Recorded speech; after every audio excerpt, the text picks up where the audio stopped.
শিক্ষক নিয়োগে তৃণমূলের দুর্নীতির প্রতিবাদে মালদায় আন্দোলনে নামল বিজেপি। এই মর্মে বিজেপির দক্ষিণ মালদা সাংগঠনিক জেলার পক্ষ থেকে মঙ্গলবার সন্ধ্যা আনুমানিক ৬টা নাগাদ ধিক্কার মিছিল এবং পথসভা অনুষ্ঠিত হয়। মালদা শহরে ফোয়ারা মোড়ে অনুষ্ঠিত হয় এই পথসভা। উপস্থিত ছিলেন বিজেপির দক্ষিণ মালদার সাংগঠনিক নেতৃত্ব। পরবর্তীকালে স্কুলগুলো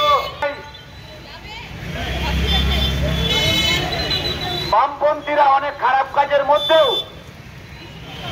একটি অন্তত ভালো কাজ করেছিলেন ৯৭, কিন্তু সেই শিক্ষা পদ্ধতির আমাদের শিক্ষা পদ্ধতির সঙ্গে তাল মিলিয়ে যখন দেখা গেল বিভিন্ন স্কুল। আজকে ফোয়ারা মোড়ে কি নিয়ে বিক্ষোভ দেখালেন?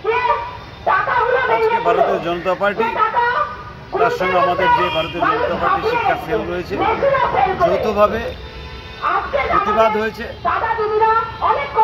এই যে মাঝখানে গত বৃহস্পতিবার ২৬,০০০ শিক্ষকদের কর্ম থেকে বিচ্যুতির অর্ডার এসছে মহামান্য আদালত থেকে, তার বিরুদ্ধে না, আদালতের রায়ের বিরুদ্ধে নয়।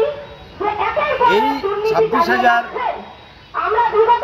শিক্ষকের চাকরি যাওয়ার জন্য ১০০ দায়ী একমাত্র একটি মহিষী নারী পশ্চিমবাংলার, তিনি হচ্ছে মমতা ব্যানার্জি।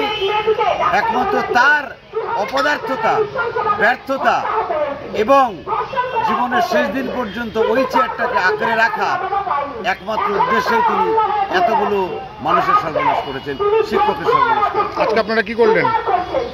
আন্দোলন আমাদের চলছে, আন্দোলন চলবে। আজকে যারা চাকরি হারিয়েছেন তাদের পাশে বিজেপির পার্টি তো রয়েছে এবং বিজেপির শিক্ষা সেল থেকে সমস্ত মোর্চা তাদের পক্ষে রয়েছে।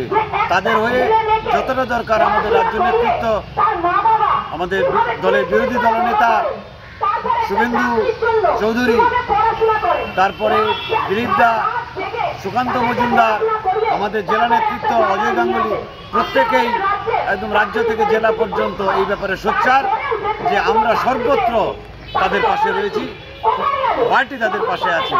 যেমন যেমন চাইবে। পোস্ট অফিস মোড়ে ধিক্কার জানালেন? আজকে পোস্ট অফিস মোড়ে ধিক্কার জানানো হলো মমতাময়ী মমতাকে। আপনার নাম? আমার নাম বিষ্ণুপদ রায়। কি পদে আছেন? পার্টির জেলা কমিটির সদস্য।